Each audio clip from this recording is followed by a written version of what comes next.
આપણે જાણીએ છીએ કે સરકારના નિયમો મુજબ નો પાર્કિંગ ઝોનમાં કોઈ પણ સાધન પાર્ક કરવું તે ગુનોપાત્ર છે। પકવાન ક્રોસ રોડ ઉપર આવેલા જૂના અને જાણીતા ગોરધનધાર રેસ્ટોરન્ટમાં ત્યાંના સિક્યુરિટી ગાર્ડ અને મેનેજરના કહેવા પર મન ફાવે તેમ નો પાર્કિંગમાં ગાડી પાર્ક કરાવતા જોવા મળ્યા છે। આ વાતની જાણ જ્યારે સ્ટાર ન્યૂઝ 7ને થઈ ત્યારે સ્ટાર ન્યૂઝ 7ની ટીમ રિયાલિટી ચેક કરવા માટે ગઈ અને તમામ ઘટના કેમેરામાં કેદ કરવામાં આવી છે। ગોરધનધાર રેસ્ટોરન્ટમાં આવેલા કસ્ટમરે તેમની તકલીફ સ્ટાર ન્યૂઝ 7 દ્વારા ઇન્ટરવ્યૂમાં જણાવી અને ઇન્ટરવ્યૂ દરમિયાન તે કહી રહ્યા છે કે ગોરધનધારના સિક્યુરિટી ગાર્ડ દ્વારા તેમનું સાધન પાર્ક કરાવવામાં આવ્યું છે અને તેમને નો પાર્કિંગનો દંડ પણ ભરવો પડ્યો છે।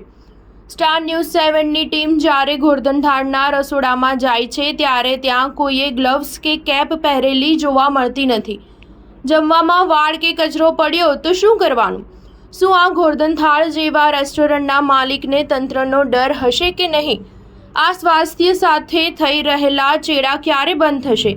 શું આમાં તંત્રની પણ મિલીભગત હશે કે કેમ? પકવાન ક્રોસ રોડના સર્વિસ રોડ પર 12 થી 6 વાગ્યાના સમય દરમિયાન ટ્રાફિકની સમસ્યા સર્જાઈ છે। શું આ ટ્રાફિક પોલીસને આ વિશે જાણ હશે કે નહીં, કે જાણતા હોવા છતાં અજાણ્યા બનતા હશે?